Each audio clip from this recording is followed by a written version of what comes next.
তো আজ আমরা 2 নম্বর মক টেস্ট নিয়ে আলোচনা করব। আগের ভিডিওতে খুব সুন্দর রিভিউ পেয়েছি, খুব ভালো লাগলো মেসেজগুলো দেখে। এই সিরিজ আমারও ইচ্ছা আছে কন্টিনিউ করার, আশা করি কন্টিনিউ করতে পারবো সব কিছু যদি ঠিকঠাক থাকে। আর এর পিডিএফের ব্যাপারে বলে রাখি যে এই যে অঙ্কগুলো করাচ্ছি, কারো যদি এই পিডিএফগুলো লাগে, এই যে এখানে আমার হোয়াটসঅ্যাপ নাম্বার দেওয়া আছে, এই যে এখানে আমার হোয়াটসঅ্যাপ নাম্বার দেওয়া আছে, এই হোয়াটসঅ্যাপ নাম্বারে আমাকে মেসেজ করবে, আমি পিডিএফ প্রোভাইড করে দেবো। ঠিক আছে, তো ঠিক আছে, শুরু করা যাক তাহলে আজকের কোশ্চেনগুলো ডিসকাশন।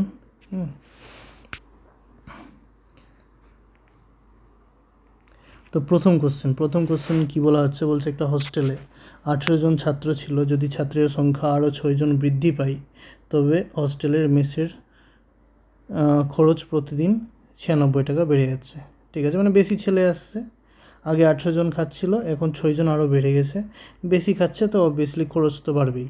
ঠিক আছে, খরচ বেড়েছে, কিন্তু মাথা পিছু গড় খরচ কমে গেছে। মানে আগে পার হেড যত টাকা করে খরচ পড়ছিল, এখন কিন্তু তার থেকে কম খরচ লাগছে। অবভিয়াসলি বেশি জন খেতে গেলে খরচ একটু কমে যায়, তো ওটাই ঘটেছে, পার হেড খরচ কমে গেছে। ঠিক আছে, তো বলছে প্রথমে তাহলে গড়ে মানে কত টাকা খরচ হচ্ছিলো, গড়ে কত টাকা খরচ হচ্ছিলো বলতে মানে পার ডে 18 জনের খরচ কত টাকা পড়ছিল খাবারের জন্য, সেটা জানতে চেয়েছে। ঠিক আছে, তো শুরু করছি। প্রথমে আমরা এটা বেসিক এক্স ধরেই করার চেষ্টা করব, যে এক্স ধরে যদি ধরে নিই যে ফার্স্টে একটু অ্যাডজাস্ট করতে দাও, ধরে নিচ্ছি যে প্রথমে প্রত্যেকের গড়ে এক্স টাকা করে খরচ হচ্ছিলো, 18 জন ছিল, তো 18 জনের গড়ে এক্স টাকা করে খরচ হচ্ছে। ঠিক আছে, এক্স টাকা খরচ। তো যদি আমি 18 জনের মোট খরচ বের করি, 18 জনের মোট খরচ কত হবে, 18 জনের মোট খরচ যদি বের করতে চাই তবে 18x হয়ে যাবে। কী হয়েছে, পর থেকে 6 জন এসছে, তো 6 জন আসায় গড় খরচ কিন্তু 2 টাকা কমে গেছে। তার মানে 24 জনের গড় খরচ কত, আগে যেহেতু এক্স টাকা করে লাগছিলো, এখন এক্স টাকা থেকে 2 টাকা কম লাগছে। তো আমি যদি এখনকার খরচের কথা বলি, এখন মোট খরচ কত হচ্ছে, তো এখন কিন্তু মোট খরচ 24 জনের প্রত্যেকের এক্স মাইনাস 2 টাকা করে খরচ হচ্ছে। 24 জনের এক্স মাইনাস 2 টাকা করে, এটা হচ্ছে বর্তমান খরচ। আর পূর্বে কত খরচ হচ্ছিলো, 18 জনের এক্স টাকা করে খরচ হচ্ছিলো। ঠিক আছে, এগুলো ভাষা লিখেছি, কোনো দরকার নাই লেখার সময়, অঙ্ক করার সময় আমার বাস এইটুকুটাই লাগবে, এই যে ইকুয়েশনটা লিখেছি এটাই লাগবে। তো 24 জনের এক্স মাইনাস 2 টাকা করে খরচ, আর ওদিকে 18 জনের আগে খরচ হচ্ছিলো এক্স টাকা করে। তাহলে এটার যদি ডিফারেন্স বলি, তো 96 টাকা বেশি হয়েছে, মানে কি এখনকার খরচটা 96 টাকা বেশি পূর্বের খরচ থেকে। যদি মাইনাস করি তার মানে নিশ্চয়ই 96 আসবে। ঠিক আছে, বিয়োগ করছি, 24x মাইনাস 96 মাইনাস 18x সমান 96, সরি এখানে ভুল করেছি, 24 2 48 হবে। ঠিক আছে, এখানে 24x থেকে 18x বাদ, তো 6x, আর মাইনাস 48কে ওই সাইডে করে দিলাম, প্লাস 48, 96 প্লাস 48, তবে 6x ইকুয়াল টু হয়ে যাচ্ছে আমাদের কত, 96, এখানে হয়ে যায় মনে হচ্ছে 144। এক্সের কথা যদি আমি বলি, তো এক্স ইকুয়াল টু হয়ে যাচ্ছে 6 2 12 24, তাহলে 24। পূর্বে তার মানে 24 টাকা করে খরচ হচ্ছিলো প্রত্যেকের।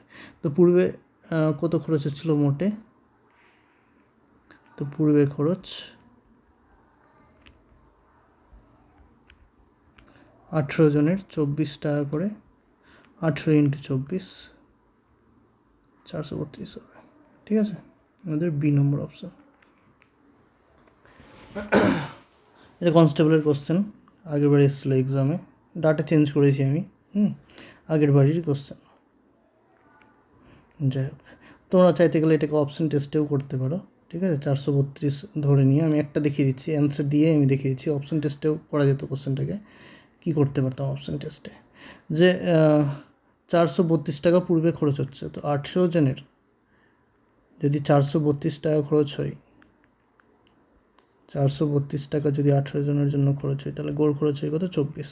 ঠিক আছে, বলছে ছাত্ররা আসার পর 6 জন ছাত্র আসার পর গড় খরচ কিন্তু কমে গেছে। কত টাকা কমেছে? 2 টাকা। তার মানে 24 টাকা যদি থাকে 2 টাকা কমে যাচ্ছে। তো 24 টাকা থেকে -2 টাকা মানে 22 টাকা এখন খরচ হচ্ছে।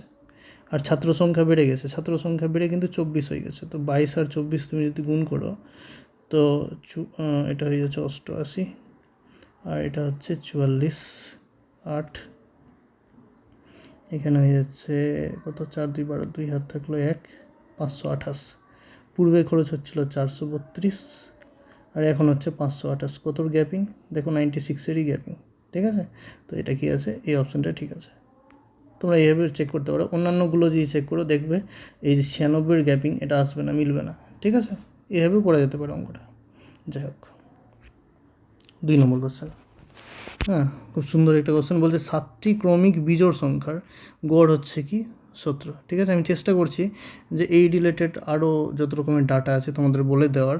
দেখো বলছে যদি কি বলছে, 7টি ক্রমিক বিজোড় সংখ্যার গড় হচ্ছে 17। ঠিক আছে, তো ক্রমিক যদি কোনো কিছু থাকে, পরপর যদি থাকে, আর ওদের নির্দিষ্ট সিকোয়েন্সে যদি কোনো কিছু বাড়ে বা কমতে পারে, যেরকম আমি বলি 1 2 3, 1 2 3 4, দেখো সিকোয়েন্স হিসাবে চলছে, এক করেই বাড়ছে। ঠিক আছে, ক্রমিক আছে, পরপর আছে, কোনো টার্ম মিসিং নাই, পরপর আছে। হ্যাঁ, তো ক্রমিক মানে পরপর, আর কোনো টার্ম মিসিং নাই। তো এই টাইপের আমি যদি বলি জোড় সংখ্যা 2 4 6 8, দেখো পরপর সংখ্যা, আর পরপর প্রত্যেকটা সমান হারে বাড়ছে, 2 করেই বাড়ছে। তো কোনো মানে নাই যে স্বাভাবিক সংখ্যা বা জোড় সংখ্যাই হতে হবে, যে কোনো সংখ্যা হতে পারে, যেরকম 10 13 16 19, ঠিক আছে 22, দেখো পরপর আছে সংখ্যাগুলো। তো এরকম যদি কোনো সংখ্যা পরপর থাকে, ঠিক আছে, তো মনে রাখবে যে মিডিলের যেটা সংখ্যা হবে সেটা হবে আমাদের এভারেজ। আমি তোমাদেরকে এক্সাম্পল দিয়ে বলছি যে আমি কী বলতে কী চাইছি। ধরে নাও যে 5টা সংখ্যা আছে, 2 4 6 8 10। তো বলছে এর এভারেজ করার জন্য এত কিছু লাগবে না, আমার মিডিল সংখ্যাটা লাগবে। মিডিলে কী আছে? 5টা ক্রমিক সংখ্যা আছে, তো 5টার মিডিল মানে এই 5টা সংখ্যার মিডিলে কে পড়ছে? 6। তো এটাই এদের গড় হবে। ঠিক আছে, যদি এরকম কখনো পাও, হ্যাঁ, তো মিডিলের সংখ্যা যেটা হবে সেটাই গড় হবে। আর এইভাবে বের করা যায় গড়। কীভাবে বের করা যেতে পারে? বলছে প্রথম সংখ্যা আর শেষ সংখ্যা যোগ করে যদি 2 দিয়ে ভাগ করে দিই, ঠিক আছে, তাও চলে আসবে এভারেজ। দেখো চলে আসবে 6। এটা এসেছিলো আমাদের একটু আগেও। হ্যাঁ, তো এগুলো জিনিস আমাদের কাজে লাগবে এই অঙ্কে। তো দেখাবো আমি আরও কী কাজে লাগবে, আরও অঙ্ক আসবে এইরকম। যাই হোক, এটা কোশ্চেনে আসি। কী বলছে? বলছে যে 7টি ক্রমিক বিজোড় সংখ্যা আছে, 1 2 3 4 5 6 7। 7টি ক্রমিক সংখ্যা, মিডিলে কে পড়ছে? মিডিলে এটা পড়ছে। তো যেহেতু এভারেজ 17 বলছে, তো মিডিল সংখ্যাটা কত হবে? 17 বাস। ঠিক আছে, তুমি চাইতে গেলে প্রত্যেকটা সংখ্যা বের করে নিতে পারো। এবার যেহেতু বিজোড় সংখ্যা বলেছে, 2 করে বাড়বে, 17-এর পরে 19, 19-এর পরে 21, 21-এর পরে 23, এদিকে কমবে, এদিকে হয়ে যাবে 15, এদিকে হয়ে যাবে এটা 13, এটা হয়ে যাবে 11। তো যদি বলে সব থেকে ছোটো সংখ্যা কত, তো সব থেকে ছোটো সংখ্যা 11। যদি বলে সব থেকে বড়ো সংখ্যা কত, 23। কিন্তু এটা কী চাইছে? বলছে শ্রেণীর প্রথম এবং শেষ সংখ্যার সমষ্টি। তো প্রথম সংখ্যা হচ্ছে, এটা হচ্ছে আমাদের ফার্স্ট, এটা হচ্ছে আমাদের লাস্ট। তো মানে সমষ্টি কত হয়ে যাবে?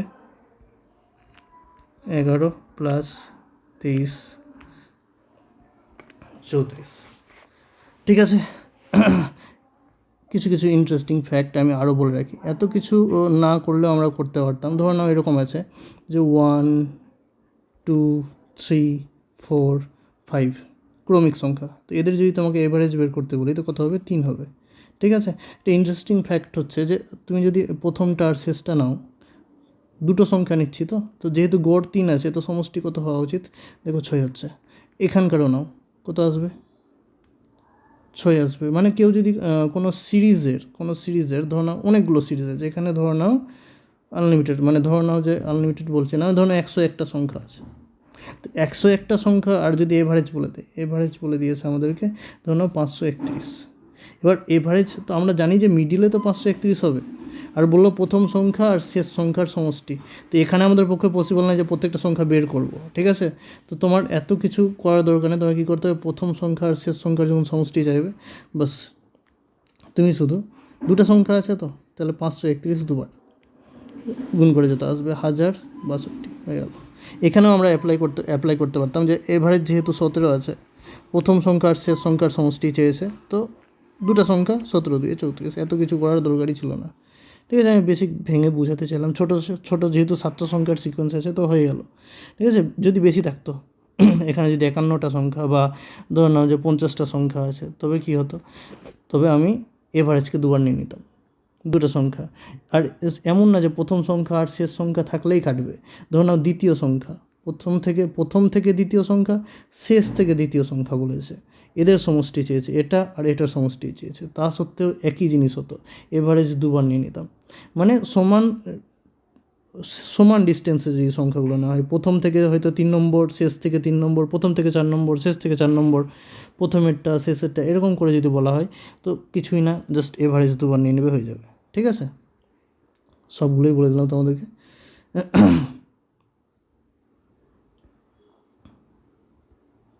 ঠিক আছে, নেক্সট অঙ্কে যাই। কী বলছে, একটি ঘনকের প্রত্যেকটা বাহু 10% কমানো হয়েছে। ঠিক আছে, 10% কমানো হয়েছে। হ্যাঁ, তবে বলছে সমগ্রতলের ক্ষেত্রফল কী হবে। দেখো, এই টাইপের অঙ্ক অনেকেই করেছে হয়তো। একটা জিনিস বলে রাখি, 10% দেখে বেশি এক্সাইটেড হয়ে যাবে না। অনেক সময় কী হয়, ছাত্ররা কী করে যে 10% দেখলো তো 10% এতবার আমরা অঙ্ক করেছি 21 এসছে অ্যান্সার, যে তাড়াহুড়োতে আমরা 21 মেরে দিলাম, দেখতে পাচ্ছি চোখের সামনে মেরে দিলাম। হ্যাঁ, তো একটু খেয়াল করবে, এখানে কম বলেছে বেশি বলেছে, একটু খেয়াল করবে জিনিসগুলো। অনেক সময় হয় কমন কোশ্চেন দেখে আমাদের এক্সাইটমেন্টে ভুল হয়ে যায়। ঠিক আছে, জিনিসগুলো একটু খেয়াল রাখবে। যাই হোক, আমি রেশিওতে বলছে বাহুর দৈর্ঘ্য 10% কমানো হয়েছে। একটা জিনিস আরও বলি আমি, মনে রাখবে, পরিমিতির অঙ্কের ক্ষেত্রে খুবই কাজে লাগবে। ক্ষেত্রফলকে আমরা 2D হিসাবে, আমি ছাত্রদেরকে এইভাবে শেখাই, ক্ষেত্রফল 2D আর আয়তন 3D। ঠিক আছে, এই হিসাবে মনে রাখবে, মানে 2D মানে দুবার আর আয়তন 3D মানে 3বার, বাকি সব যত কিছু আছে।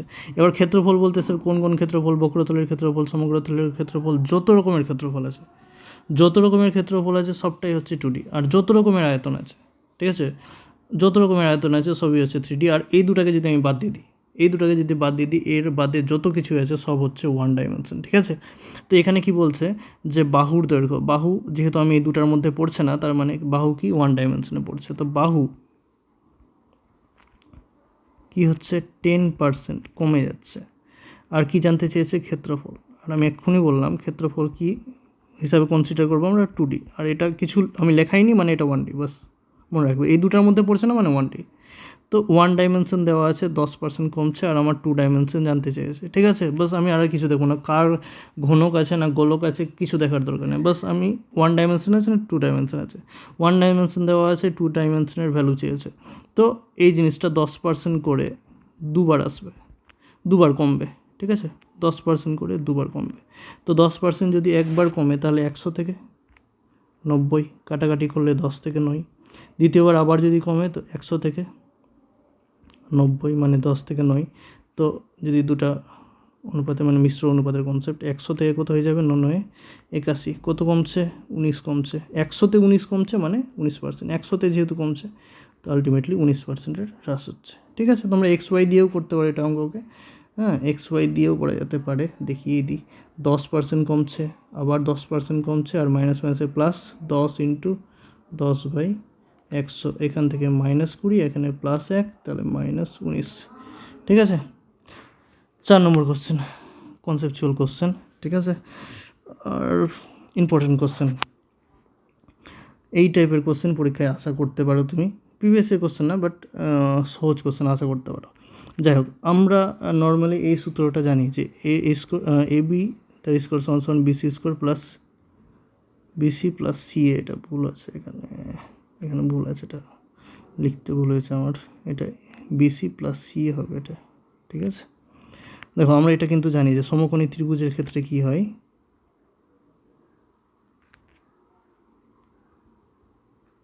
এটা একটা যে সমকোণী ত্রিভুজ হয় ABC, যেখানে সমকোণী বলতে এই কোণটা 90 ডিগ্রি। ঠিক আছে, এটার নাম বিধি, ছবি হিসাবে এটা আছে।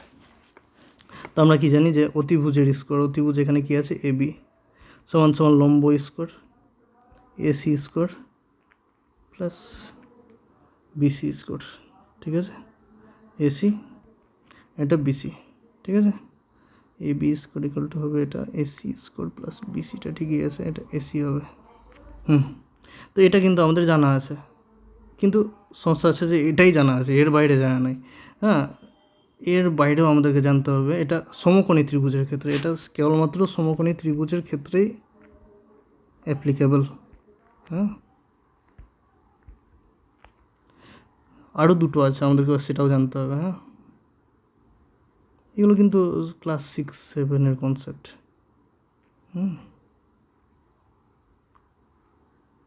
যদি এটা সূক্ষ্মকোণী ত্রিভুজ হয়,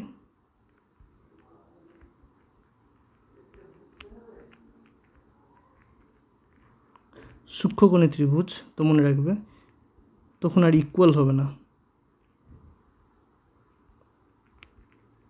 ওখানে যে ইকুয়াল হচ্ছিলো এই জিনিসটা তখন ছোট হয়ে যাবে, ঠিক আছে, এটা লেস দেন হয়ে যাবে। আর এটাই যদি আবার স্থূলকোণী ত্রিভুজ হয়ে যায়, স্থূলকোণী যদি ত্রিভুজ হয়ে যায়,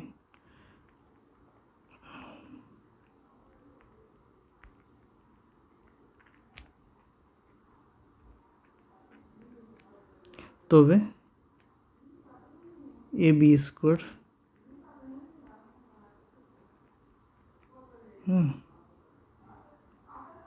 এখানে এটা কী হয়ে যাবে, বড়ো হয়ে যাবে। মনে রাখবে মানে যদি ইকুয়াল থাকে তো ওটা কখন অ্যাপ্লিকেবল হবে, সমকোণী ত্রিভুজের ক্ষেত্রে। লেস দেন ছোট, সূক্ষ্মকোণ ছোট, সিমিলার টাইপের জিনিস সূক্ষ্ম ছোট, তো লেস দেন হবে। স্থূলকোণী বড়, ঠিক আছে। অ্যাকচুয়ালি সূক্ষ্মকোণ কাকে বলা হয়, যে ত্রিভুজের 3টাই কোণ 90 ডিগ্রি থেকে ছোট, আর স্থূলকোণী যে ত্রিভুজের একটা কোণ 90 ডিগ্রি থেকে বড়। তো 90 ডিগ্রি থেকে বড় তো গ্রেটার দেন সাইন, ঠিক আছে। তো আমাদের এখানে কী হবে, A B equal to A B square, C number option, ঠিক আছে। যেহেতু আমাদের এখানে স্থূলকোণী ত্রিভুজ বলে দিয়েছে, খুবই ইম্পর্টেন্ট কোশ্চেন, যেহেতু জাস্ট একটা লাইন, তোমাকে মনে রাখতে হবে, ঠিক আছে। 4 নম্বর কোশ্চেন হয়ে গেল। আর 5 নম্বর কোশ্চেন, খুবই সুন্দর কোশ্চেন। দেখো কী বলছে, 2000 টাকা 2 বছরের সরল সুদ এবং চক্রবৃদ্ধি সুদের পার্থক্য হচ্ছে কত, 1250 টাকা। আসল বলে দিয়েছে, ঠিক আছে। আমি বক্স করে করাই ছাত্রদেরকে, বক্সের ব্যাপারেও বলে দেবো এখন, যাতে আমাদের বুঝতে সুবিধা হয়। এখানে যে প্রথমে সার্কেল করেছি, এই সার্কেলটা কাকে রিপ্রেজেন্ট করে, প্রিন্সিপালকে, আসল কত আছে। এই সার্কেলের উপরে যদি আমরা রেট অফ ইন্টারেস্ট একবার অ্যাপ্লাই করি, রেট অফ ইন্টারেস্ট, তবে এই বক্সের ভ্যালু আসবে, আর এই বক্সে যেটা ভ্যালু আসবে এই বক্সেও সেম ভ্যালু আসবে, ঠিক আছে। এর উপরে আবার যদি আমরা রেট অফ ইন্টারেস্ট অ্যাপ্লাই করি, তো বলছে এটার ভ্যালু বেরিয়ে যাবে। এবার এই বক্সগুলো, প্রথমটা তো আমি বলে দিলাম, প্রথমটা হচ্ছে প্রিন্সিপাল।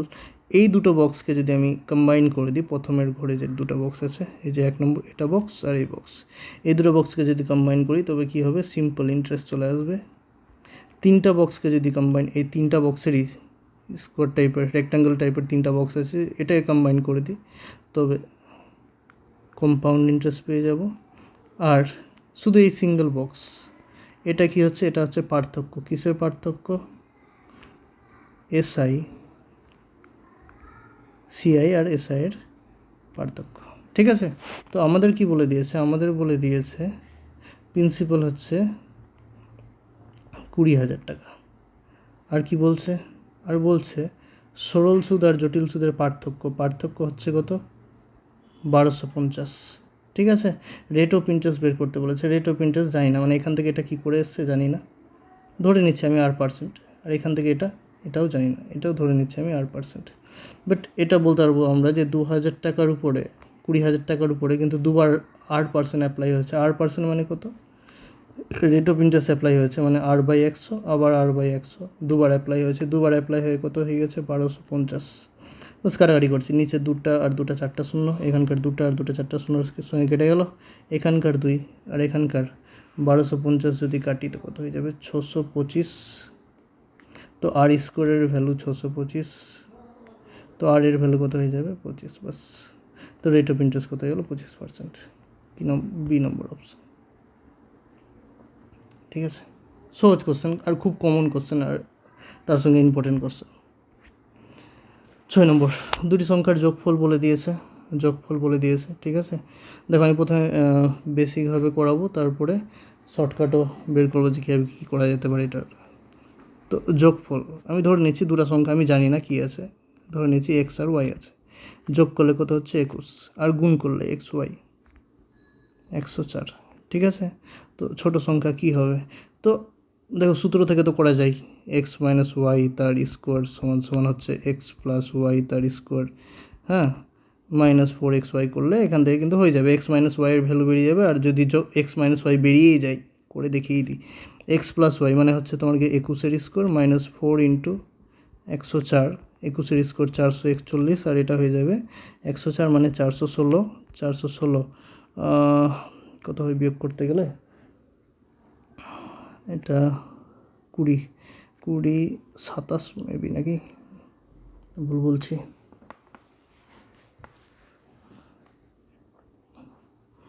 এটা 25 আসবে। আর তো এক্স মাইনাস ওয়াই তার হোল স্কোয়ারের ভ্যালু হচ্ছে 25, তাহলে এক্স মাইনাস ওয়াইয়ের ভ্যালু হচ্ছে 5। তাহলে দেখো যোগ করতে গেলে আমরা পাচ্ছি, আমরা 21, আর বিয়োগ করলে আমরা পাচ্ছি কত, বিয়োগ করলে পাচ্ছি 5। তো যোগফল বিয়োগফল পেয়ে গেলাম। তাহলে সংখ্যা দুটো বের করে যাবে, একবার যোগ করে 2 দিয়ে ভাগ, তাহলে বড়টা বেরিয়ে যাবে। আর ছোটোটা যদি বের করতে চাই তাহলে বিয়োগ করে 2 দিয়ে ভাগ, তো এটা হয়ে যাবে 26/2 মানে 13, আর এটা যদি বের করি 16/2 মানে 8, ঠিক আছে। বাট আমি বলবো এইভাবে না করতে, ফালতু লেন্দি হয়ে যাবে অঙ্কটা, কোনো দরকার নেই এইভাবে করার। সব থেকে বেস্ট উপায় হয় দুটো সংখ্যা যখন যোগ করছি তো 21, আর গুণ করছি তো 104। প্রথমে তো সব থেকে বেস্ট উপায় হয় গেসিং করো, যে গেস করে কি কিছু পাওয়া যাচ্ছে যে 108, যেমন আমি পাচ্ছি এটা 13 8 104 হয়, আর 13 8 যোগ করলে 21 হয়, ঠিক আছে। যদি এটা গেস করতে পারো তো সব থেকে ভালো, ঠিক আছে। কিন্তু যদি গেস করতে না পারো, ধরে নিচ্ছি যে পারছো না এমন সংখ্যা যাদের যোগ করলে 21 আসবে আর গুণ করলে 104 আসবে, পাওয়া যাচ্ছে না, তখন আমরা অপশানে যাব, ঠিক আছে। প্রথম অপশানে আমি ভুলটাই ধরছি, 12 ধরছি। যদি 12 নিই, একটা সংখ্যা যদি 12 নিয়ে নিই, যোগ করে যেহেতু 21 আসছে, তাহলে অন্য সংখ্যাটা নিশ্চয়ই 9 আসবে। তো 12 9 108, গুণ করলে 104 তো হচ্ছে না। যদি আমি 10 ধরে নিই, একটি সংখ্যা 10, তাহলে অন্যটা কোথায় যাবে, 11 হয়ে যাবে। 10 11 গুণ করলে 110, তাও আসছে না, ঠিক আছে। তো এটা হচ্ছে না আমাদের, এটা হচ্ছে না। 13 নিয়ে নিচ্ছি, যদি 13 নিয়ে নিই তাহলে এটা কত হয়ে যাবে, 8 হয়ে যাবে। 13 8 104 মিলে যাচ্ছে, কিন্তু তাড়াহুড়ো করবে না, ঠিক আছে, না হলে ভুল হয়ে যাবে। এবার 13 তোমার মিলে গেল, তুমি ভাবলে যে 13 অ্যান্সার হয়ে গেলো, 13 মেরে চলে আসি, ভুল হয়ে যাবে। কী চেয়েছে একটু খেয়াল করে দেখো, বলছে ছোট সংখ্যাটি নির্ণয় করো। তো 13 আর 8 গুণ করে আর যোগ করে মিলছে, তো 13 আর 8-এর মধ্যে ছোট সংখ্যাটা চেয়েছে, মানে ছোটোটা কি 8 চেয়েছে, ঠিক আছে। তো আমাদের অ্যান্সার কী হবে, 8 হবে। অ্যান্সার আমাদের ডি হবে, ঠিক আছে। দেখো আমি বোঝানোর চেষ্টা করছি। যদি কোনো অঙ্কে প্রবলেম হয়, ঠিক আছে, তোমরা কমেন্ট বক্সে জানাবে জিনিসগুলো, আমি নেক্সট ভিডিওতে ওই অঙ্কগুলো আবার রিপিট করে দেবো, ঠিক আছে। আর 1-2বার যদি রিপিট করে দেখো, আশা করি বুঝতে পারবে। না পারলে তুমি তা সত্ত্বেও জানাবে, আমি দেখিয়ে দেবো। 7 নম্বর কোশ্চেন বলছে, একটা ব্যাগে 50 পয়সা, 25 পয়সা, 10 পয়সার মুদ্রা আছে, আর তাদের সংখ্যার অনুপাত বলতে কী অনুপাতে আছে, মানে কোটা করে আছে সেটা বলে দিয়েছে, 5:8:3। আর মোট যদি 144 টাকা থাকে, তবে 50 পয়সার মুদ্রা কতগুলো আছে। তাহলে 50 পয়সার মুদ্রা কী মুদ্রা আছে, 50 পয়সার মুদ্রা আছে, 25 পয়সার মুদ্রা আছে, 10 পয়সার মুদ্রা আছে। এদের সংখ্যা যদি আমি বলতে চাই, তো সংখ্যা কী বলে দিয়েছে ওরা, 5:8:3। আমরা ধরে নিব যে 5টা 8টা আর 3টাই আছে। তোমরা চাইতে গেলে এটার এই অনুপাতে আরও বাড়িয়ে ধরতে পারো, 50টা 80টা 30টাও ধরতে পারো, আমি ওটাই ধরে নিয়েছি। তো 5টা যদি 50 পয়সা হয়, তো 250 পয়সা হয়। 8 25-এ 200 পয়সা হয়, ঠিক আছে। আর এটাকে 30 পয়সা হবে, তো টোটালে কত হয়ে যাচ্ছে, টোটাল হয়ে যাচ্ছে কিন্তু 200 200 400, আর এদিকে 80, 480 পয়সা, 480 পয়সা, মানে 4 টাকা 80 পয়সা, ঠিক আছে। 4 টাকা 80 পয়সা, কিন্তু ওরা বলছে না 4 টাকা 80 পয়সা নাই, কত আছে, 144 টাকা আছে, ঠিক আছে। দেখতে হবে কত গুণ আছে, কিন্তু জানতে কী চেয়েছে প্রথমে সেটা দেখি। বলছে 50 পয়সার মুদ্রার সংখ্যা, 50 পয়সার মুদ্রার সংখ্যা আমি কটা ধরেছিলাম, আমি 5টা ধরেছিলাম, ঠিক আছে। তো 5-এর মান চেয়েছে আমাদের কাছে, হ্যাঁ। এটা অঙ্ক, দেখো এখান থেকে তো ক্যালকুলেশন করার প্রয়োজন নাই। তোমাকে যদি বলতে চাই, দেখো 4.8 মানে 5-এর কাছাকাছি একদম, কিন্তু 5-এর কাছাকাছি কিন্তু 5 থেকে একটু ছোটো, মানে এই 4.8 থেকে যদি আমি বলি 5টা কিন্তু একটু বড়, খুব একটা বেশি বড় না, অল্প একটু বড়। তাহলে অ্যান্সারটাও কিন্তু 144 থেকে অল্প একটু বড় হবে। তো 144 থেকে বড় হবে, তো 140 তো হবে না। 200 তো 144 থেকে অনেক বেশি হয়ে যাচ্ছে, এটাও হওয়া পসিবল নয়। 175 আর 150 কোনটা 100-র কাছাকাছি? 144-এর কাছাকাছি। তুমি দেখো 150 হবে, ঠিক আছে। 175 হবে না, 150 অ্যান্সার হয়ে যাবে। আর যদি ক্যালকুলেশন করতে যাও, ক্যালকুলেশনও হবে, এরকম না যে ক্যালকুলেশনও হবে না, ঠিক আছে। 5-এর ভ্যালু কত?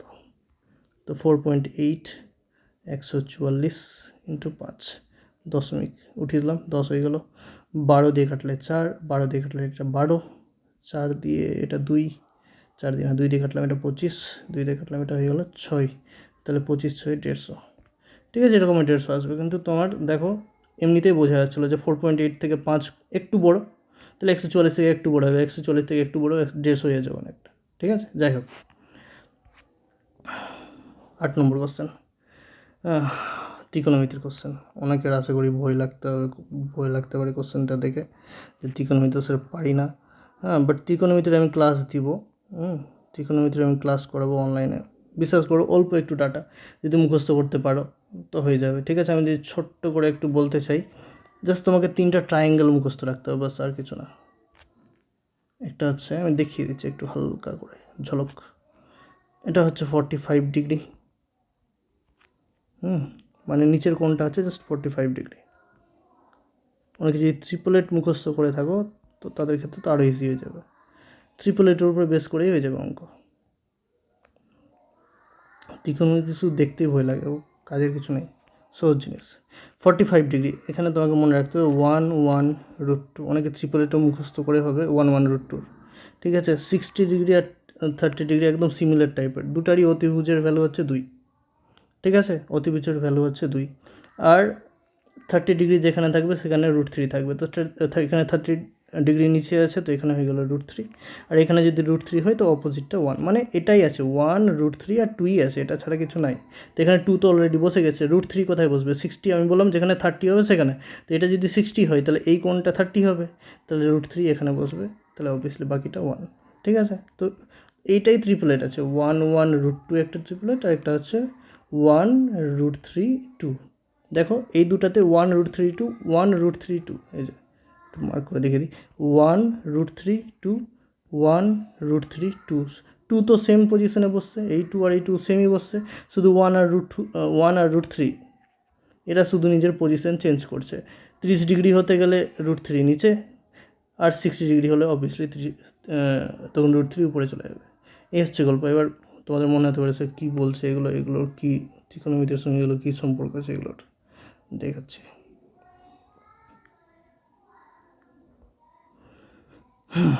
তো আর কয়েকটা জিনিস, সাইন কোন জিনিস হয়, কস কোন জিনিস হয়, আর ট্যান কোন জিনিস হয়, ঠিক আছে। সাইন কি হয়? সাইন হয় লম্ব বাই অতিভুজ, ঠিক আছে। কস কি হয়? ভূমি বাই অতিভুজ। আর ট্যান কী হয়? কীভাবে মনে রাখলাম? প্রথমে লম্ব তারপরে ভূমি, তো ট্যানে ওই রকমই সিকোয়েন্স, প্রথমে লম্ব আর নেক্সট ভূমি। বাস এইটুকু, যতটুকু আমি রেখেছি স্ক্রিনে, এইটুকু যদি তুমি মনে রাখতে পারো তো বাস হয়ে যাবে ত্রিকোণমিতি। যেমন এখানে কী বলছে দেখো, আমি আবার ইউজ করছি, এটার কী কাজে লাগবে। এটার বলছে এক্স সাইন 45 ডিগ্রি, কস 45 ডিগ্রি, আর ট্যান 60 ডিগ্রি, ঠিক আছে। তো এক্স সাইন 45, তো সাইনে যেতে হবে। সাইনে কি বলছে? প্রথমে 45 কোথায় আছে? এই যে 45 মানে এই ত্রিভুজের কথা বলছে। আবার কসে 45 মানে এইটাই ত্রিভুজের কথা বলছে, ঠিক আছে। এবার সাইন 45, সাইন মানে কি বলছে? লম্ব বাই অতিভুজ। তো লম্ব কোনটা? এই যে এটা লম্ব, এটা লম্ব। আর অতিভুজ কোনটা? এটা অতিভুজ। তাহলে 1/√2 হলো। আবার বলছে কস 45, কস মানে কি? ভূমি বাই অতিভুজ। তো ভূমি কত আছে? ভূমি তো 1 আছে, আর অতিভুজ কত আছে? √2, তো 1/√2 ভূমি বাই অতিভুজ হয়ে গেলো, সমান সমান ট্যান 60। আবার 60 কোথায় গেছে? 60 এখানে আছে, এখানে হয়েছে 60। তো ট্যান মানে কি বলেছি, লম্ব বাই ভূমি। তো প্রথমে হচ্ছে লম্ব √3, তারপরে ভূমি, ভূমি কত 1, বাস হয়ে গেল। তো এক্স ইন্টু 1/1 গুণ করলে 1, √2 গুণ করলে 2, আর এটা তো √3 আছে, তো বা এক্স ইকুয়াল টু বাই 2 ওইদিকে গুণ হয়ে গেল 2√3 হয়ে গেল। ঠিক আছে, তো বি নম্বর অপশান। আমি যখন ত্রিকোণমিতি করাবো এগুলো কোশ্চেন আরও ডিটেলসে করাবো, ঠিক আছে, পরীক্ষার আগেই করাবো। ত্রিকোণমিতি খুবই সহজ, খুবই সহজ, এগুলো মানও মুখস্থ করতে হয় না আশা করি। দেখো আমি মান একটাও আমি মুখস্থ করিনি, আমি জাস্ট ছবি আঁকলাম, ওই ছবি থেকে হয়ে গেল। তোমাদেরকেও করিয়ে দেবো, মান মুখস্থ করার দরকার পড়বে না। আর তোমাদের কোশ্চেন আসলে এরকমই কোশ্চেন আসবে, ইজি কোশ্চেন। 9 নম্বর কোশ্চেন কী বলেছে, খুবই কমন কোশ্চেন, তোমরাও পারবে হয়তো। এ বি 20 দিনে কোনো কাজ করছে। এই কোশ্চেনগুলো তোমরা একবার ভিডিও পোস্ট করে নিয়ে প্রথমে নিজে ট্রাই করবে, তারপরে আমার সলিউশন দেখিও, তো লাভ হবে। যাই হোক, 20, 15 আর 25 লসাগু করলে 30, তো এটা 15, এটা 12, আর এটা হয়ে যাচ্ছে, এটা 300 হবে, এটা হয়ে যাচ্ছে 20। এবার দেখো এর ভ্যালু চেয়েছে এখানে কম্বাইন, এটা সিমেট্রিক আকার, ঠিক আছে, সিমেট্রিক আকার A B B C C এ দুটা করেই দিয়েছে, 3টা করে দিতে পারতো, মানে দুটার সঙ্গে একটা 3টা দিয়ে দিতে পারতো, বাট সিঙ্গেল একটা দিয়ে দিতে পারতো, দিচ্ছে না, সবটাই দুটো করে দিচ্ছে, এটাকে সিমেট্রিক আকার বলা হয়। ঠিক আছে, তো সিমেট্রিক আকার যখনই থাকবে তোমরা যোগ করবে, সিম্পল। যোগ করলে A B B C C এ যদি যোগ করি তো প্রত্যেকটা দুটা করে আছে, তাহলে দুটা এ বি সি হয়ে যাবে। তাহলে দুটা এবিসির এফিসিয়েন্সি কত হবে, 15 + 12 + 20, তো কত হয়ে যাচ্ছে 47। তো এবিসির এফিসিয়েন্সি কত হবে, এবিসির এফিসিয়েন্সি হয়ে যাবে 47/2, মানে দুটা এবিসির মান 47, তো একটা এবিসির মান 47-এর অর্ধেক হবে, মানে কত 23.5। কিন্তু আমার এখানে এবিসির মান চাইছে না, কার চাইছে, এর চাইছে। তো বিসি অলরেডি দেওয়া আছে, বিসির এফিসিয়েন্সি হচ্ছে 12, তো এর এফিসিয়েন্সি কত হবে, এর থেকে 12 মাইনাস মানে 11.5।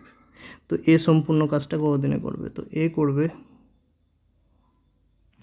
টোটাল ওয়ার্ক কত ছিল 300, ঠিক আছে 300, আর এর মান হচ্ছে 11.5, ডবল করে নিচ্ছি 600, আর 11.5-এর ভ্যালু হচ্ছে, মানে ডবল করে নিলাম, কাটাকাটি পয়েন্ট উঠিয়ে করতে পারো, কিন্তু পয়েন্ট উঠিয়ে করলে একটু বড় হবে, আমি ডবল করলাম, দেখো ইজিলি হয়ে গেল। দেখো একটা জিনিস আরও বলে রাখি, এই কোশ্চেনটা না আমি মানে ক্যালকুলেশন না করেও বলতে পারতাম যে সি আর ডি উত্তর হবে না, যদি আমি তুক্কা মারতে যেতাম, তাহলে সি আর ডিতে জীবনেও মারতাম না, ঠিক আছে, এ আর বি এর মধ্যে একটা মারতাম। কেন, কারণ দেখো তুমি এটা ভালো মতো করে জানো, যখন এর কাজ বের করবা, তো এর মানে কাজ বের করার মানে সময় বের করার, টাইম বের করার সূত্র কি, ওয়ার্ক বাই এফিসিয়েন্সি।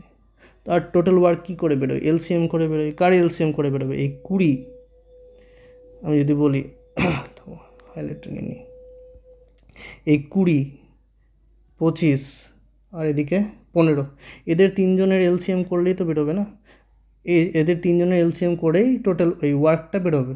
আর এখানে ওয়ার্ক এখানে কত দেখাচ্ছে 200, তো 200 তো 15 দিয়ে ভাগই যাবে না, 275 20 দিয়ে ভাগ যাবে না, 20 দিয়ে যদি ভাগ করি তো ভাগ যাবে না, ঠিক আছে। তাহলে এটা তো 200 আর 275, এটা তো টোটাল ওয়ার্ক হতেই পারে না, হতে গেলে কোনটা হতে পারে, হ্যাঁ 300 600 ভাগ যাচ্ছে, তো হতে গেলে এই দুটার মধ্যে একটা হবে। যদি তুমি চান্স নিতে চাও, পরীক্ষায় পারছো না, তো কি নিয়ে চান্স নেওয়া যেত, অঙ্ক না করেই এ আর বি এর মধ্যে একটা, দেখো এ নম্বর অপশান আছে, 50% চান্স থাকবে তো ঠিক হওয়ার।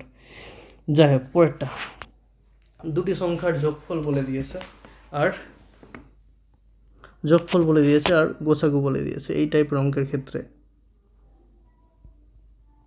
আমাদের কী করতে হয়, প্রথমে করতে হয় ভাগ 344/43, মোটামুটি আইডিয়া লাগাচ্ছি, 40 দিয়ে যদি করি 4 8 32, 320, আর মিলে যাবে 3 দিয়ে 3 8 24, একদম 344, 8 আসছে।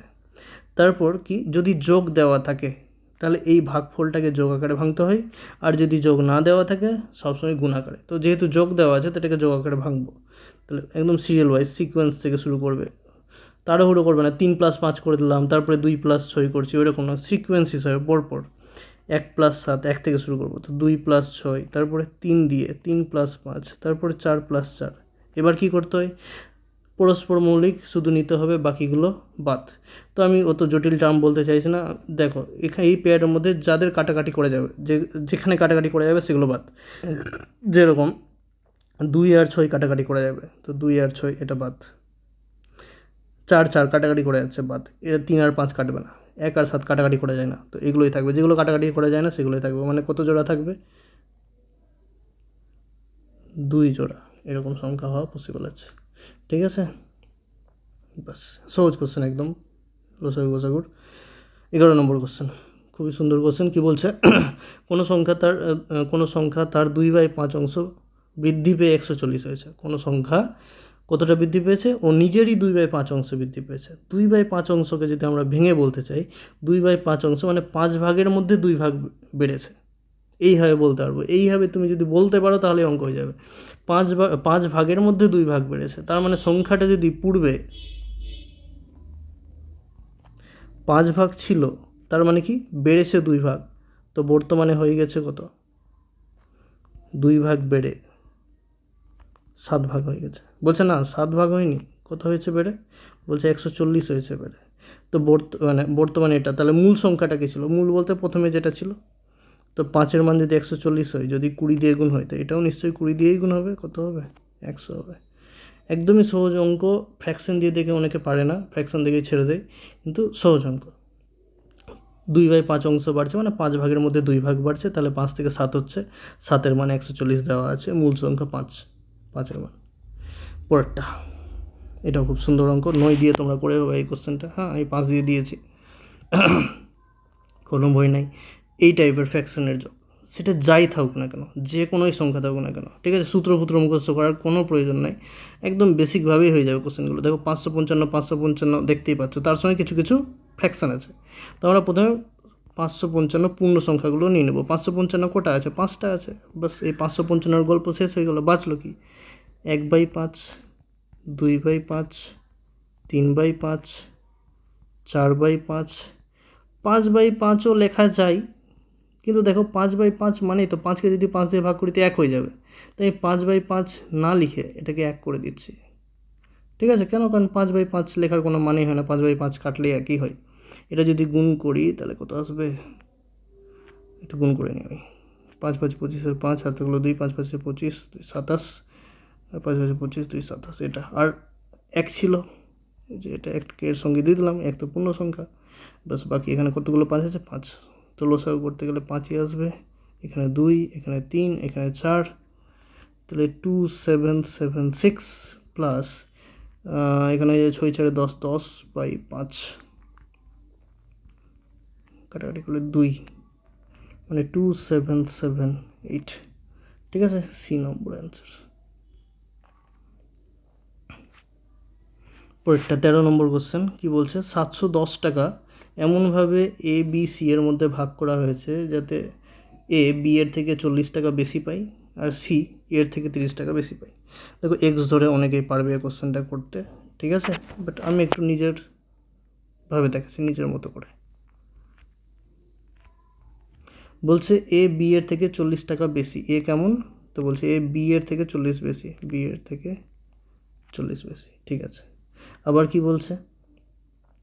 এ বি এর থেকে 40 টাকা বেশি পাই, বি এর থেকে 40 টাকা বেশি পাই। আর বলছে সি এর থেকে 30 টাকা বেশি, এর থেকে 30 টাকা বেশি। ঠিক আছে, তো এক কাজ করছি, আমি যে কোনো একজনের সঙ্গে কম্পেয়ার করব জিনিসটাকে। ঠিক আছে, তো আমি করতে চাইছি দুটো একটা থেকে কম্পেয়ার করতে চাইছি।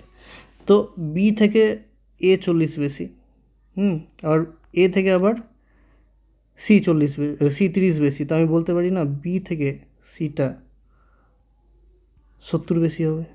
দেখো বি থেকে এ 40 বড় ছিল, আবার এ থেকে সিও বড় আছে 30, তার মানে কি বি থেকে এটা সি 70 বড় আছে। তো আমরা সরাসরি জিনিসটাকে এইভাবে বলতে পারবো, এ বি সি যে আছে না, এ থেকে সি মানে বি থেকে এ 40 বেশি আর বি থেকে সি 70 বেশি। আর এই বেশিটাই যদি না থাকতো তবে তো 3জন সমান থাকতো। তো এই বেশিগুলোকে সরিয়ে দিচ্ছি, মানে 710 টাকা 3জন মিলে ছিল, তো যে যতটা বেশি আছে ওইগুলো বাদ, মানে এই 40 টাকা বাদ আর এই 70 টাকাও বাদ, মানে 40 আর 70 110 টাকা বাদ, 110 টাকা যদি বাদ দিয়ে দিই তো 600 টাকা। তো এবার এই 600 টাকার মধ্যে কিন্তু কেউ আর বেশি টেশি নাই, সবাই সমান আছে, মানে এরও কাছে 200 টাকা, এরও কাছে 200 টাকা, এরও কাছে 200 টাকা, এবার কেউ বেশি টেশি নাই, কারণ এই 600 টাকা ভাগ করে দিচ্ছি, এবার যেটা বেশি ছিল ওটা সরিয়ে দিয়েছি, ঠিক আছে, তো পেয়ে গেলাম। কিন্তু অ্যাকচুয়ালি তো এটা টাকা ছিল না, বি থেকে সি এর কাছে 70 বেশি ছিল, আর বি থেকে এর কাছে 40 বেশি ছিল, বাস করে দাও, এবার পেয়ে যাবো 3 জনের টাকা, যেটা যার বেশি ছিল দিয়ে দাও 200 আর 270। দেখো খেয়াল করে দেখো, এর থেকে এটা কত বেশি, 40 বেশি, এর থেকে এটা কত বেশি, 30 বেশি, বেরিয়ে গেল, ঠিক আছে। তোমরা এক্স ধরেও করতে পারো, হ্যাঁ, এক্স ধরে কোনো অসুবিধা নেই, এক্স ধরেও করতে পারো। কী বলেছে, সি কত টাকা পাবে, তো সি কত টাকা পেলো, 270 হয়ে গেল, ডি নম্বর অপশান, ঠিক আছে, এক্স ধরেও করতে পারো অঙ্কটাকে। কোনো সংখ্যার, খুব সুন্দর অঙ্ক, এগুলো অঙ্ক এক্স ধরার কোনো প্রয়োজন পড়ে না। কোনো সংখ্যার 1/5 অংশ নিতে বলেছে, ঠিক আছে, এটা নিতে বলেছে, এবং কি বলেছে, 150-র 1/3 অংশ, 150-এর 1/3 অংশ, এই দুটাকে যদি যোগ করি, প্রথম পোর্শন এটা, দ্বিতীয় পোর্শন, এই দুটাকে যদি যোগ করি, যোগ করলে কত আসবে, বলছে যোগ করলে 105 আসবে, ঠিক আছে। তো দেখো 150-এর যদি আমি 1/3 নিই, এটা 150-এর 1/3 অংশ বলার কোনো প্রয়োজনই ছিল না, এটা তো এমনিতেই বেসিকভাবে ক্যালকুলেশন করা যায়। 50 মানে 150-এর 1/3 তোমাকে ঘুরিয়ে বলেছে, কিন্তু অ্যাকচুয়ালি এটা 50ই আছে, 150-এর 1/3, মানে এই যে প্রথম পোর্শনটা যেটা দেখতে পাচ্ছ তার সঙ্গে যখন 50 যোগ করেছে তো কত এসছে, 105, তার মানে প্রথম পোর্শনটা কত ছিল, নিশ্চয়ই 55 ছিল, 105 থেকে 50 বাদ দিয়ে দাও, পেয়ে যাবো প্রথম অংশ কত ছিল, 55। তার মানে এই যে সংখ্যাটা আছে যেটা আমি জানি না, তার 1/5 অংশ নিতে গেলে কত আসবে, 55, মানে 1/5 অংশ, মানে 5 ভাগের 1 ভাগ নিবা তুমি, তো কত আসবে, 55, তাহলে সম্পূর্ণ সংখ্যাটা কত ছিল, 55 × 5 275, ঠিক আছে। আমি আবার বলছি যদি তোমরা ধরতে না পারো, বলছে কোনো সংখ্যার যদি আমরা 1/5 নিই, তার সঙ্গে যদি 150-র 1/3 নিই, তাহলে কত আসবে, 105। তো 150-র 1/3 মানেই তো 50, মানে এটাই বলতে চাইছে যে এর সঙ্গে কোনো সংখ্যার 1/5-এর সঙ্গে যদি 50 যোগ করি তো 105 আসছে, তো নিশ্চয়ই এটা তার মানে 55 আছে, কারণ 55-র 150 যোগ করে 105 আসে, তাহলে এটা 55 আছে। এটা কি, এই জিনিসটা এটা কি, এই যে 55, এটা কি বলছে, কোনো সংখ্যার 1/5 অংশ, কোনো সংখ্যার 1/5 অংশ যদি 5 ভাগের 1 ভাগ যদি 55 হয়, তাহলে সম্পূর্ণ সংখ্যা কত, 275, ঠিক আছে। তো আমি এগুলো অঙ্কতে এক্স ধরে করা প্রেফার করি না, বাকি তোমরা চাইলে করতে পারো, আমি নিজের পয়েন্ট অফ ভিউ দেখালাম। তো অ্যান্সার কত হলো আমাদের, অ্যান্সার হলো আমাদের 275, ঠিক আছে। নেক্সট কি বলছে, এটাও খুবই সহজ কোশ্চেন, হ্যাঁ, ভাষার জন্য হয়তো অনেকে নাও হতে পারে, কিন্তু সহজ কোশ্চেন। কী বলছে দেখো, বলছে একটি নল দ্বারা কোনো চৌবাচ্চার 30% 3 মিনিটে খালি হয়ে যায়, ঠিক আছে, 30% খালি হয়ে যাচ্ছে 3 মিনিটে, তো বলছে 7.5 মিনিটে তাহলে কতটা খালি হবে। তো কোনো নল, মানে কোনো চৌবাচ্চা দ্বারা, কোনো নল দ্বারা যদি 3 মিনিটে 30% খালি হয়ে যায়, তো 7.5 মিনিটে কতটা খালি হবে, 3 মিনিটে 30, 10 দিয়ে গুণ হচ্ছে, 10 দিয়ে গুণ হচ্ছে, তাহলে 7.5 মিনিটে 10 দিয়ে গুণ, মানে 75% হবে। তো 75% ওরা বলছে না, পার্সেন্টেজে বলছে না, ওরা অংশতে বলছে, তো 75% মানে কি, 75/100, মানে 3/4, 3/4 অংশ, ঠিক আছে, একদমই সহজ কোশ্চেন।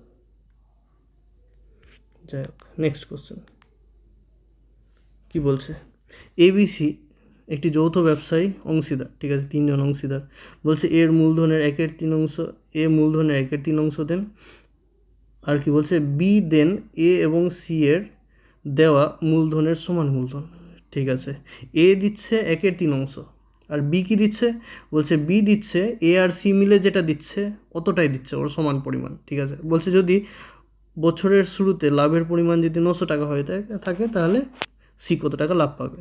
তো প্রথমে আমাকে দেখতে হবে যে কে কত টাকা দিয়েছে, কারণ যে যেরকম টাকা দিবে সেরকমই তো লাভ পাবে, তো প্রথমে কে কত টাকা দিয়েছে সেটা ভাবি। বলছে এ মূলধনের 1/3 অংশ দিচ্ছে, মূলধনের 1/3 অংশ, মানে মূলধন যদি, মোট মূলধন যদি 3 টাকা থাকে, তাহলে এ নিশ্চয়ই 1 টাকা দিচ্ছে, ঠিক আছে, আবার কি বলছে, বলছে বি দেন এ আর সি এর মূলধনের সমান মূলধন, মানে বি কি দিচ্ছে, বি বলছে বি দিচ্ছে এ আর সি মিলে যেটা দিচ্ছে ওর সমান, কিন্তু আমি তো মানে বি দিচ্ছে এ আর সি মিলে যেটা দিচ্ছে, তার মানে কি যদি মোট মূলধন 3 টাকা থাকে, মোট মূলধন আমরা যেহেতু 3 টাকা ধরে নিয়েছি, তার মানে এরা যদি 1.5 টাকা দিয়ে থাকে, তাহলে এরা দুজন মিলেও কিন্তু 1.5 টাকাই দিচ্ছে, ওটাই তো সমান 2 ভাগে ভাগ হচ্ছে, তারপর তো দুজন সমান সমান হবে, 1.5 টাকার মধ্যে বি মানে 3 টাকার মধ্যে বিও দিচ্ছে 1.5 টাকা, আর এ আর সি মিলে তার মানে 1.5 টাকা দিচ্ছে, তারপরে তো সমান সমান হবে। আমি আগে থেকেই জানি যে এ কত টাকা দিয়েছে, 1 টাকা, তাহলে সি কত দিবে, সি দিবে 0.5, ঠিক আছে, কারণ এ সি মিলে 1.5 আছে, তো এ যেহেতু 1 আছে আগে থেকেই জানি, তাহলে সি কত হয়ে যাবে 0.5। যদি আমি এ বি সি একটু ভালো করে লিখতে চাই যে কে কত টাকা দিল, তাহলে এ দিয়েছিল 1 টাকা আগে থেকে জানছিলাম, বি এর পেয়ে গেছিলাম 1.5 টাকা, কারণ আর সি এর কত 0.5। খেয়াল করে দেখো এ সি যোগ করলে কত 1.5 আর বি 1.5, তাহলে বি এ সির সমান হয়ে গেল, বাস। তো আমরা পয়েন্ট দিয়ে লিখতে চাইছি না, অনুপাতকে ডবল করে নিচ্ছি, ডবল করে নিলে 2, 3 আর 1, এটা হয়ে গেল অনুপাত।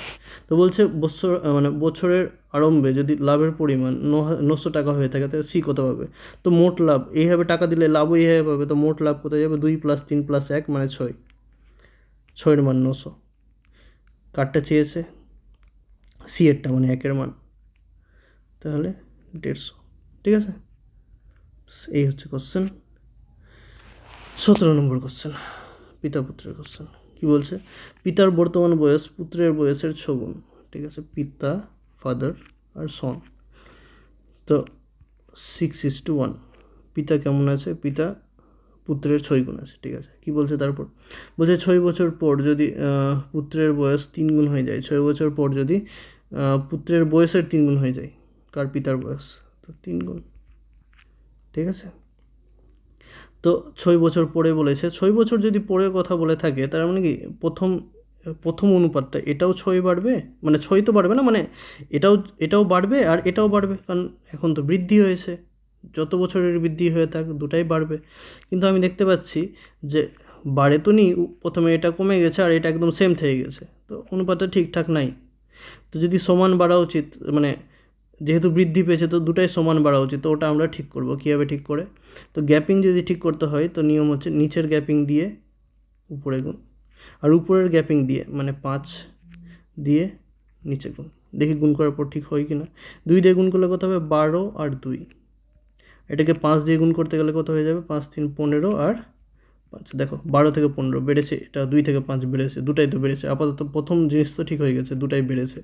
এবার দেখতে হবে সমান বেড়েছে কিনা, এটা 12 থেকে 15 3 বেড়েছে, 2 থেকে 5 3 বেড়েছে, ঠিক সমানও বেড়েছে, তো 3 এর মান এই যে 3 বেড়েছে, কিন্তু কি বলেছে 6 বছর পর, এই বৃদ্ধিটা 6 বছরের আছে, কিন্তু আমি দেখতে পাচ্ছি 3 দেখতে পাচ্ছি 3 বেড়েছে, কিন্তু আর ওখানে বলে দেওয়া আছে 6, তো 3 এর মান হচ্ছে তাহলে 6, তো 3 দেখতে পাচ্ছি ওটার মান দেওয়া আছে 6। কী চেয়েছে, পিতার বর্তমান বয়স, বর্তমানটা কোনটা ছিল, বর্তমানটা প্রথমেরটা ছিল, তো পিতা কোনটা, পিতা এটা, বর্তমান প্রথমে এটা 12, তার মানে 12 মান চেয়েছে, তো 3 এর মান যদি 6 হয় ডবল হয়, তো 12 মান 24, তাহলে পিতার বর্তমান বয়স কত, 24, ঠিক আছে। কি বলছে, হ্যাঁ খুব সুন্দর অঙ্ক। এই কোশ্চেনেও কিন্তু ভুল হওয়ার জায়গা আছে, হ্যাঁ, মানে কমন কোশ্চেন তো অনেকে দেখে তাড়াহুড়ো করে ঠিক করতে, মানে তাড়াহুড়ো করে করতে চাইবে, কিন্তু তাড়াহুড়ো করতে গেলে কিন্তু এই কোশ্চেনটা ভুল হয়ে যাবে। কি বলছে, 4 সেমি ব্যাসার্ধের একটা লোহার গোলককে গলিয়ে 1 সেমি ব্যাসের কতগুলি গোলক তৈরি করা যাবে। এই 4 সেমি আর 1 সেমি দেখেই অঙ্ক শুরু করে দেবো নাকি, কিন্তু খেয়াল করে দেখো এখানে কি বলেছে, এখানে ব্যাসার্ধ আর এখানে কিন্তু ব্যাসার্ধ বলেনি, এখানে ব্যাস বলেছে, তো জিনিসগুলো কিন্তু খেয়াল করবে। তো যদি বলি কতগুলো গোলক তৈরি করা যাবে, এরকম যে কোশ্চেন আসে যে এটাকে গলিয়ে অন্যটা তৈরি করছি, নর্মালি ধরে নাও তোমাদের আসবে, গোলকই আসবে, হ্যাঁ, লোহার এটা গোলক হবে, গোলককে গলিয়ে 1 সেমি, ঠিক আছে। তো কি করবে, দুটার ব্যাসার্ধকে ভাগ করে, হ্যাঁ, তার কিউব, সূত্র তো হচ্ছে গোলকের 4/3 পাই আর কিউব, 4/3 পাই আর কিউব, ঠিক আছে। আর দ্বিতীয়টারও সেমভাবে 4/3 পাই আর কিউব, নিয়ম তো হচ্ছে এটা, প্রথমের এটার গোলক মানে এটার আয়তন আর এটার আয়তনকে ভাগ করা। তোমরা শর্টকাটে মনে রাখো, কারণ 4/3 পাই কেটেই যাবে, তো আলটিমেটলি আরকেই ভাগ করতে হবে আর এর কিউব করে, তো আমরা ওটাই করব। 4 কিউব, আর দ্বিতীয়টার ব্যাস দেওয়া আছে, আমাদের ব্যাসার্ধ লাগবে, তো এক তো হচ্ছে ব্যাস মানে গোটাটা, হ্যাঁ, তো ব্যাসার্ধ কী হয়ে যায়, অর্ধেক হয়ে যায় ব্যাসার্ধ, ওই জন্য অর্ধ মনে রাখবে। তো এটা এই যে প্রথমটার ব্যাসার্ধ 4 কিউব, আর ছোটোটার ব্যাসার্ধ বড় বাই ছোটোটার ব্যাসার্ধ কত, হাফের কিউব। কীভাবে মনে রাখবো, প্রথমে কোনটা 4 উপরে হবে না 4 নিচে হবে, অবভিয়াসলি যখন ভাগ করব ভাগে উপরেরটাই বড় থাকবে আর নিচেরটা ছোট থাকবে, তো বড় সংখ্যাটা উপরে ছোট সংখ্যাটা নিচে, বাস এই হচ্ছে কনসেপ্ট। 4 কিউব 64, আর এটা হয়ে যাচ্ছে 1/8, তাহলে গুণ করলে 64 ইন্টু 8/1 হয়ে যাবে, তো 64 ইন্টু 8, 8 4 32, 2 হাতে থাকলো 3, আর 48 512। অনেকের কিন্তু তাড়াহুড়ো করতে গিয়ে 64 অ্যান্সার বেরোবে, কিন্তু 64 অ্যান্সার হবে না কিন্তু। সি 18 হয়ে গেল আমাদের 19 নম্বর কোশ্চেন। এটাও কোশ্চেন খুব সুন্দর কোশ্চেন, বলছে কোনো আসলের 4 বছরের চক্রবৃদ্ধি সুদ আসলের 8 গুণ। চক্রবৃদ্ধি সুদ কেমন, তো বলছে চক্রবৃদ্ধি সুদ হচ্ছে 8 গুণ, ঠিক আছে। সবৃদ্ধি মূল কিন্তু বলেনি, সুদের কথা বলছে। তো ঠিক আছে, মানে 1 টাকা যদি আমি ব্যাংকে রেখে থাকি, তাহলে চক্রবৃদ্ধি সুদ কত পাবো, চক্রবৃদ্ধি সুদ পাবো 8 টাকা, মানে তার মানে কি আমার সবৃদ্ধি মূল কত হবে, 9 টাকা। আর আমাদের চক্রবৃদ্ধি সুদে এটাই লাগে প্রিন্সিপাল, আর একদিকে লাগে আমাদের প্রিন্সিপাল প্লাস সিআই। এখানে কিন্তু 8 হবে না, 8টা হচ্ছে চক্রবৃদ্ধি সুদ পেয়েছি 8 টাকা, তো সুদে আসলে কত হচ্ছে, 9 টাকা। এটা কত বছরে হচ্ছে, বলছে এটা হচ্ছে 4 বছরে, ঠিক আছে। তো আমাদের লাগবে কি, আমাদের লাগবে বলছে 27 গুণ কতটাতে হবে, 27 গুণ কত দিনে হবে, তো 9 গুণ হতে গেলে শর্টকাটে বলে রাখি, 9 গুণ হওয়ার জন্য সময় বলে দিয়েছে, আর জানতে চেয়েছে 27 গুণের জন্য কত সময় লাগবে, ঠিক আছে। আমি যেভাবে ছাত্রদেরকে পড়াই, এটাকে সেম সংখ্যার পাওয়ারে আনবে, যেমন 9কেও 3-এর পাওয়ারে আনা যাবে, 27কেও কিন্তু আমরা 3-এর পাওয়ারে আনতে পারবো। 9 হচ্ছে 3-এর পাওয়ার 2, 27 হচ্ছে 3-এর পাওয়ার 3, বাস এটার জন্যই টাইম লাগে। 2-এর জন্য 4 বছর, তাহলে 3-এর জন্য কত লাগবে, 2-এর জন্য যদি 4 বছর লাগে, তো 3-এর জন্য লাগবে 6 বছর, বাস এই হচ্ছে গল্প। একদম সহজ কোশ্চেন, তোমরা এইভাবে করতে পারো যে 4 বছরে 1 থেকে 9 হয়ে যাচ্ছে, তাহলে এখানে 1-এর স্কোয়ার আর এখানে 3-এর স্কোয়ার, তো 1 থেকে 3 কত দিনে হচ্ছে, দেখো স্কোয়ার আছে মানে দুবার, তাহলে 2 বছরে হচ্ছে। 4 বছর মানে 2 এসছে পাওয়ার, দুবার নেওয়া হয়েছে, দুবার কি নেওয়া হয়েছে, 2 দুবার নিলে 4 আসে, তাহলে 2 বছরে 1 থেকে 3 হবে, তো 1 থেকে 3 হয়ে যাবে 2 বছর রাখলে, মানে 3 গুণ, আবার যদি 2 বছর রাখি আবার 3 গুণ 9, আবার যদি 2 বছর রাখি তো আবার 3 গুণ 27, তাহলে 2 বছর 2 বছর 2 বছর 6 বছর, এভাবে করা যেতে পারে, ঠিক আছে। বাট এটা সব থেকে বেস্ট, এটা হচ্ছে সব থেকে বেস্ট মেথড, এটা হচ্ছে সব থেকে বেস্ট। যাই হোক, 20 নম্বর কোশ্চেন, বলছে একটি নির্দিষ্ট দূরত্ব অতিক্রম করতে রাম শ্যামের 2/5 অংশ সময় লাগায়, তবে রাম ও শ্যামের গতিবেগের অনুপাত কত, ঠিক আছে। রাম কি করছে, শ্যামের 2/5 অংশ সময় লাগাচ্ছে। বলছে একটি নির্দিষ্ট দূরত্ব অতিক্রম করতে রাম শ্যামের থেকে, তো বলছে রাম শ্যামের 2/5 অংশ সময় লাগাচ্ছে, ঠিক আছে। এর মানে কি, যদি এরকম ফ্র্যাকশন দেওয়া থাকে, তো এই যে মনে রাখবে রাম প্রথমেরটা উপরে আর দ্বিতীয়টা নিচে, তার মানে রামের যদি আর শ্যাম, ঠিক আছে, রামের যদি 2 ভাগ সময় লাগে, তবে শ্যামের 5 ভাগ সময় লাগছে, ঠিক আছে। এটা কিসের কথা বলছে, এটা টাইমের কথা বলছে, তো এটা হচ্ছে টাইমের রেশিও, যদি রামের 2 ভাগ লাগছে তো শ্যামের 5 ভাগ লাগছে, কিন্তু আমাদের কিসের চেয়েছে, গতিবেগের। একদম সহজ কোশ্চেন, টাইম থেকে স্পিড, তো স্পিড কত হয়ে যাবে, উল্টে যাবে 5:2, একদম সহজ কোশ্চেন। হ্যাঁ, এখানে একটু খেয়াল করে নিও, অনেক সময় না 2/5 অংশ না বলে 2/5 অংশ বেশি সময় লাগে বলে দেয়, তখন কিন্তু 2টা যোগ করতে হবে, ঠিক আছে, তখন 7 এখানে 7 হয়ে যাবে, খেয়াল রাখবে কিন্তু জিনিসগুলো। এখানে বেশি বলেনি বলে এটাই নর্মাল।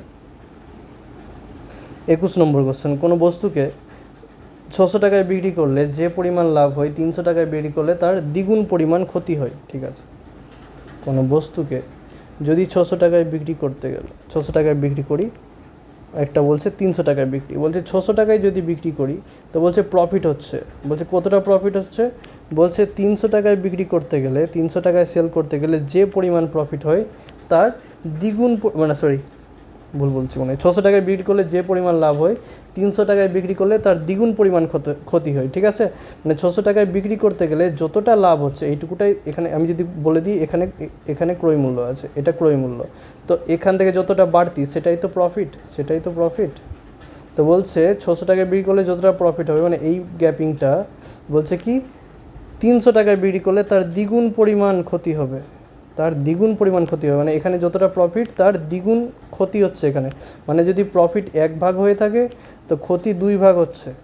তো আমি যদি বলি যে এইটুকুটার মধ্যে গ্যাপিং কত, তো এদিকে 1 ভাগ আর এদিকে 2 ভাগ, তো 1 ভাগ আর 2 ভাগ গ্যাপিং কিন্তু 3 ভাগের, কিন্তু আমি দেখতে পাচ্ছি না এখানে এটার মধ্যে গ্যাপিং কিন্তু অ্যাকচুয়ালি 300 টাকার আছে। তো এই 3 ভাগের ভ্যালু হচ্ছে 300। এবার তুমি যে কোনো একটা বের করতে পারো, আমি এই 1 ভাগেরই ভ্যালু বের করলাম, তুমি 2-এরও করতে পারো। তো 1-এর মান কত আসবে 100, তার মানে কি 100 টাকার প্রফিট কিসে, এই 600 টাকায় বিক্রি করতে গেলে তাহলে সিপি কি আসবে, সিপি আসবে 600 থেকে 100 কম 500। ঠিক আছে, তোমরা চাইতে গেলে এটা কিন্তু অপশান টেস্টেও করতে পারো, হ্যাঁ এটা এমনিতেই সহজ কোশ্চেন, বাট তুমি চাইতে গেলে অপশান টেস্টেও করতে পারো, যে আমি যেহেতু 500 অ্যান্সার তো 500 দিয়ে দেখিয়ে দিচ্ছি, বাকি তোমরা অন্যান্যগুলোই অপশান দিয়েও দেখে নেবে। ঠিক আছে, সিপি যদি 500 হয় আর একটা সেলিং প্রাইস হচ্ছে 600, একটা সেলিং প্রাইস হচ্ছে 300, তো প্রফিট দেখো কত আসবে 100, এদিককার প্রফিট কত 200, তো দেখো প্রফিট 100 আর ক্ষতি 200, তো দ্বিগুণ আছে না, তো মিলছে 500 দিয়ে, তো 500। তুমি যদি অন্যটা নিয়ে নাও কত, মানে 400 নিয়ে নিচ্ছে, আমি 400 দিয়ে দেখিয়ে দিচ্ছি একটা, আর একটা ছিল 600 আর একটা ছিল কত, একটা ছিল 300, তো এখানে প্রফিট 200 আর লস 100, তো লসটা দ্বিগুণ হচ্ছে না, প্রফিট দ্বিগুণ হয়ে যাচ্ছে, তো 400 হতে পারে না। ঠিক আছে, এভাবে পড়া যেতে পারে অপশন থেকে। 22 নম্বর কোশ্চেন, খুবই ইম্পর্টেন্ট কোশ্চেন, খুবই ইম্পর্টেন্ট কোশ্চেন। কী বলছে, কোনো দোকানদার কী অনুপাতে প্রতি কেজি 15 টাকা আর প্রতি কেজি 12 টাকা দরের ডাল মিশ্রিত করে প্রতি কেজি 16 টাকা 80 পয়সা হিসাবে বিক্রি করতে গেলে 20% লাভ হবে। ঠিক আছে, এটা অঙ্ক অনেকে এইভাবে ট্রাই করবে যে 15, 12 আর মাঝখানে দুটা মিশিয়ে 16.80 বলেছে, তো এটা ঠিক আছে। তো বলে রাখি এটা কিন্তু হবে না। কেন হবে না? কারণ কয়েকটা বেসিক জিনিস মেনে চলছে না, এলিগেশনের বেসিক জিনিস। যে এলিগেশনে কী হয়, এই দুটার মাঝামাঝি ভ্যালু বসে, 15 আর 12 মাঝামাঝি হবে, এটা কী হয়ে যাচ্ছে, বেড়ে যাচ্ছে। ঠিক আছে, তো এটা হওয়া পসিবল নয়, সেখান থেকে বোঝা যাচ্ছে। আরেকটা কি বলা যেতে পারে, দেখো 15 টাকা দরে কিনছে, 12 টাকা দরে কিনছে, কিন্তু এই দরে কিন্তু বিক্রি করছে। এলিগেশনের কনসেপ্টই হচ্ছে যে তিনটা সেম টাইপের জিনিস, এখানে সিপি, এখানে সিপি, তো এখানেও সিপি বসবে, এসপি বসবে না কিন্তু। ঠিক আছে, তো এটাও কিন্তু ব্রেক হয়ে যাচ্ছে। তো যেভাবেই করি না কেন 16.8 ওখানে বসছে না। যে দামে কিনছে কেনা দাম দেওয়া আছে, তো আমাদেরকেও কিন্তু কেনা দাম বের করতে হবে। 20% প্রফিট বলেছে, মানে সিপি যদি আমাদের 100 টাকা হয় তাহলে এসপি কত হবে, এসপি হবে আমাদের 120 টাকা, মানে রেশিও কত হয়ে যাবে 5:6। আর ওই 6-এর মানটাই কত বলেছে, বলছে না 6 টাকায় বিক্রি করেছে না, 16 টাকা 80 পয়সায় বিক্রি করেছে। তো আমরা যদি 5-এর মান বের করে দিই তাহলে সিপি পেয়ে যাব। এবার এখানে দেখেছি আমি অনেকের ক্যালকুলেশন করতে অসুবিধা হয়। দেখো ক্যালকুলেশন যখন করবে তখন ভাববে যে পয়েন্ট নাই, নর্মাল ক্যালকুলেশন করবো আমরা, এটা 1680 ভাববো, 6 2 12, 4 8 6 8 48 আর একটা 0, 280 দিয়ে গুণ, মানে এটাকেও আমরা 280 দিয়ে গুণ করবো। তো 280 দিয়ে গুণ করলে এটা কত হয়ে যাবে, এটা 1400 হয়ে যাবে। ঠিক আছে, বাস এবার পয়েন্টের কাজ, এখানে 2টার আগে পয়েন্ট ছিল, তো আমরা 2টার আগে পয়েন্ট বসিয়ে দেবো, মানে 14 টাকা। তার মানে ও যখন দুটোকে মিক্স করছে তখন মিক্সিংয়ের রেট কত আসছে, মিক্সিংয়ের রেট আসছে 14 টাকা। ঠিক আছে, এবার তো বাস বিয়োগ করে দেবো, এখানে 1 হয়ে যাবে আর এখানে 2 হয়ে যাবে। তো কী অনুপাতে মেশাতে হবে, 2:1 অনুপাতে মেশাতে হবে। ঠিক আছে, কিছুই কাজ নাই, তোমাকে শুধু সিপিটা বের করে ওখানে বসাতে হবে। এলিগেশন করার জন্য সিপি লাগবে আমার, কারণ ওই দুটাও কেনা দাম, তো এখানেও আমার মাঝখানেও কেনা দামই বসবে, তো সিপিটা বের করতে হবে, মাঝখানে বসাতে হবে। খুবই ইম্পর্টেন্ট কোশ্চেন। পরেরটা সমদ্বিবাহু ত্রিভুজ। হ্যাঁ, এই কোশ্চেনটা খুব সুন্দর একটা কোশ্চেন। হ্যাঁ, এই টাইপের কোশ্চেন তোমরা পরীক্ষায় আশা করতে পারো। কি বলছে একটি সমদ্বিবাহু ত্রিভুজ এবিসি এর অসমান বাহু বিসিকে বর্ধিত করা হচ্ছে, বলে দিচ্ছে অসমান বাহুকে বর্ধিত করছে।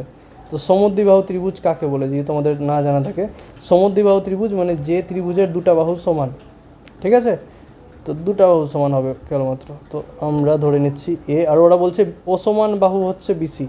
তো এখানে দেখো এই দুটা বাহু আমরা যেরকম ছবি এঁকেছি, এই দুটা বাহু সমান আছে, আর অসমান বাহু কি আছে, বিসি। এই যে দেখো এই বাহুটা কিন্তু এদের সঙ্গে সমান নাই, উপরের বাহুগুলোর সঙ্গে, তাহলে বিসিটা কিন্তু সমান নাই, ঠিক আছে? এই বিসিটা সমান নাই। বলছি অসমান বাহু বিসিকে বর্ধিত করা হচ্ছে, কতদূর বর্ধিত করা হচ্ছে, ডি পর্যন্ত বর্ধিত করা হচ্ছে, হলো। এবার কি বলছে এসিডি এর মান হচ্ছে কত, 130 ডিগ্রি। এসিডি এর মান কত বলে দিয়েছে, এসিডি এটা হচ্ছে কত, এটা হচ্ছে 130 ডিগ্রি, ঠিক আছে? এবার সমদ্বিবাহু ত্রিভুজের একটা বৈশিষ্ট্য আছে, কি আছে সমদ্বিবাহু ত্রিভুজের বৈশিষ্ট্য, বলছে যে সমান বাহু যে আছে না, এই সমান বাহুর সংলগ্ন কোণ, মানে এই যে এর সঙ্গে যেগুলো লাগা কোণ আছে, এই দুটা কোণ সবসময় সমান হয়, ঠিক আছে?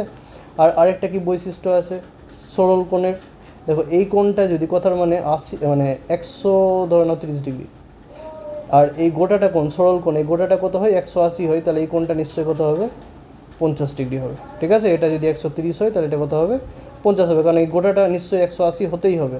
তো এটা যদি এই দিকটা যদি 130 হয় তাহলে এই সাইডটা কত হবে, এই সাইডটা নিশ্চয়ই আমাদের 50 হবে, ঠিক আছে? দেখো ওই বৈশিষ্ট্য লাগিয়ে আমি এখানে বলতে পারবো এটা যদি 130 হয় তাহলে এই কোণটা কত হবে, এই কোণটা 50 হবে। আর এটা যেহেতু সমদ্বিবাহু ত্রিভুজ আছে, তো এই যে সমান বাহুর সংলগ্ন কোণ, এই কোণটা আর এই কোণটা, এটাও কিন্তু 50 ডিগ্রি হবে, হলো। এই দুটাই কোণ 50, কিন্তু আমাদের কাছে কী চেয়েছে, বলছে বিএসির মান কত হবে, বিএসি, বি থেকে শুরু করলাম, এতে গেলাম, তারপরে সি, মানে মিডিলে যেটা পড়বে, মিডিলে কী পড়ছে, বিএসি, এ পড়ছে মিডিলে, এই কোণটা চেয়েছে ওরা, ঠিক আছে? ওরা চেয়েছে, আমি ওরা কী চেয়েছে, ওরা চেয়েছে আমাদের কাছ থেকে, একটু তো আমাদেরকে রিমুভ করতে পারি, আমি পারছি না, কালার চেঞ্জ করে নিয়েছে, এই যে এই কোণটা চেয়েছে, ঠিক আছে? আমাদের কাছে এই কোণটা চেয়েছে। তো তোমরা তো জানোই যে ত্রিভুজের তিনটা কোণ, এটা যদি 50 ডিগ্রি হয়, এটা যদি 50 ডিগ্রি হয়, ত্রিভুজের তিনটা কোণ যোগ করলে 180 হয়, তো অলরেডি 50 50 100 হয়ে যাচ্ছে, তাহলে এই তৃতীয় কোণটা, এই কোণটা কত হবে, এই কোণটা তার মানে নিশ্চয়ই 80 হবে, কারণ 50 50 100 হয়েছে, তাহলে ওটা 80 হবে, ঠিক আছে? তাহলে সি নম্বর অ্যান্সার হয়ে গেল, সি। এগুলো বেসিক কোশ্চেন তোমাদের পরীক্ষায় আসতেই পারে, ঠিক আছে? আর যা ট্রেন্ড দেখা যাচ্ছে যে একটা করে কোশ্চেন দিয়ে দিচ্ছে এগুলো জ্যামিতি ফ্যামিতি কোশ্চেন, তো ওই জন্য রেখেছি কোশ্চেনগুলো। বলছে 24 নম্বর কোশ্চেন, আর মাত্র দুটা কোশ্চেন। অজয় অনিল যৌথ ব্যবসায়ী অংশীদার, ঠিক আছে? অজয় ব্যবসায় কত টাকা দিয়েছে, 8,000 টাকা দিয়েছে, 8 মাসের জন্য দিয়েছে, বিনিয়োগ করেছে, এবং অনিল বাকি যতই টাকা আছে, জানি না কত টাকা আছে, সেই টাকাটা 4 মাসের জন্য দিচ্ছে, ঠিক আছে? তো লিখি, প্রথমে হচ্ছে মূলধন, আর তারপরে হচ্ছে সময়, ঠিক আছে? প্রথমে হচ্ছে অজয়, আর তারপরে হচ্ছে অনিল। বলছে অজয় দিচ্ছে 8,000 টাকা প্রথম মাসের জন্য, 8 মাসের জন্য, আর বলছে অনিল কত টাকা দিয়েছে যায় না, বলছে বাকি টাকা 4 মাসের জন্য দিচ্ছে, ঠিক আছে? 4 মাসের জন্য। আর কি হয়েছে, লাভ। আর আমরা জানি কিন্তু যে মূলধন আর সময় গুণ করলে লাভ আছে, ঠিক আছে? কি বলছে, বৎসরান্তে নাকি, বৎসরের অন্তে, ঠিক আছে? বৎসরান্তে অনিল যদি লাভের 20% পায়, লাভ কত পাচ্ছে, লাভের 20%, কে পাচ্ছে, অনিল পাচ্ছে। বৎসরান্তে যদি অনিল লাভের 20% পায়, তো বছরের শেষে বৎসরান্তে অনিল পাচ্ছে কত, 20% লাভ। তো মোট লাভ যদি 100 টাকা হয়ে থাকে, তো অনিল পাচ্ছে 20 টাকা, তার মানে বাকিটা অজয় পাচ্ছে কত টাকা পাচ্ছে, 80 টাকা। তো বলছে এই হচ্ছে গল্প। তো আমি অনিলেরটা এক্স ধরে নিচ্ছি, হ্যাঁ, এক্সের সেরকম খুব একটা কাজ নেই, জাস্ট বোঝার জন্য ধরলাম। আমরা জানি যে মূলধন আর সময় গুণ করলে লাভ বেরিয়ে যাবে, মানে 8,000 ইন্টু যদি আমি 80 করি, তাহলে অজয়ের লাভ যেটা 80 দেখাচ্ছে, আর এক্স ইন্টু যদি 4 করি, তাহলে অনিলের লাভ মানে 20, ঠিক আছে? তো এখানে কাটাকাটি করার চেষ্টা করছি, দেখি 80 আর 80 কেটে যাচ্ছে, 4 আর 8000 কেটে যাচ্ছে, 8000 4 দিয়ে কাটলে 2000, 2000 ইন্টু 20 40,000 আসবে। ঠিক আছে, ঠিক করলাম কি না ভুল হলো আমার? একটা ভুল হয়ে গেছে, এই যে এটা 8 হতো, আমি 80 করে দিয়েছি। তাও ঠিক করতে দাও,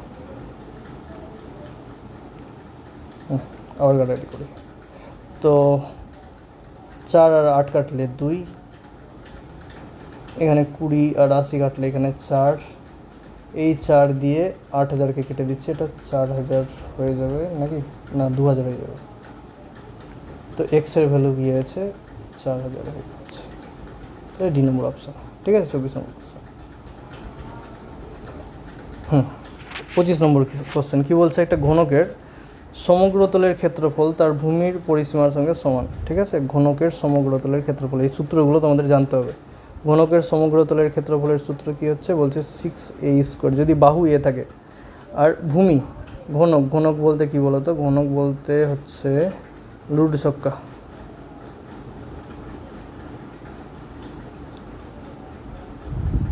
এই যে ঘনক, ঘনকের ভূমি, ঘনকের ভূমির কথা যদি বলি, ভূমি বলতে এই যে এটা, এই ভূমিটা কেমন হয়, ঘনকের ভূমিটা একটা কিন্তু বর্গক্ষেত্র হয়। ঠিক আছে, তো ওই ভূমির পরিসীমা বলছে, তো বর্গক্ষেত্রের এটা যদি ঘনকের বাহু যদি এ হয়, তাহলে ভূমির পরিসীমা কত হয়ে যাবে, 4a হয়ে যাবে। ঠিক আছে, তো বলছে সমগ্রতলের ক্ষেত্রফল মানে 6a², আর ভূমির পরিসীমা মানে 4a, এই দুটা সমান। তো যদি কাটাকাটি করি, এ আর এ কেটে যাবে, তাহলে এ ইকুয়াল টু কত হয়ে যাবে, 4/6, মানে এখানেও কেটে যাচ্ছে 3 আর 2, তাহলে এর ভ্যালু হয়ে যাচ্ছে কত, 2/3। কী চেয়েছে ওরা, বাহুর দৈর্ঘ্য চেয়েছে, মানে এরই মান চেয়েছে, এর মান হয়ে গেলো 2/3। ঠিক আছে, মানে এখানে পাচ্ছে 2/3। আচ্ছা, সি নম্বর অপশান। ঠিক আছে, এই গেল 25টা কোশ্চেন। ঠিক আছে, তো যদি কারো কোনো কোশ্চেনে কোনো রকম সমস্যা থাকে তো কমেন্ট সেকশানে জানাতে পারো। ঠিক আছে, আর যদি তোমাদের কোনো পয়েন্ট অফ ভিউ থাকে এগুলো নিয়ে, যে স্যার এইভাবে করলে মানে এইভাবে করালে ভালো হয়, আর কিছু যদি তোমাদের ইচ্ছা থাকে যে না স্যার এইভাবে করালে অন্য কোনো কিছু করালে ভালো হয়, বা কোনো পার্টিকুলার চ্যাপ্টার, যে এই চ্যাপ্টার দেখিয়ে দিলে খুব ভালো হয়, রিভিশন করে দিলে, বা কোনো টপিকে কোনো কিছু নিয়ে যদি কোনো সমস্যা থাকে তো তোমরা কমেন্ট বক্সে জানাতে পারো, আমি সেই হিসাবে ভিডিও তৈরি করব। ঠিক আছে, তোমাদের যদি কোনো মতামত থাকে। ঠিক আছে, তো আজকের মতো থাক, এতটাই, অলরেডি 1 ঘন্টার ভিডিও হয়ে গেছে। হ্যাঁ, থ্যাংক ইউ সবাইকে।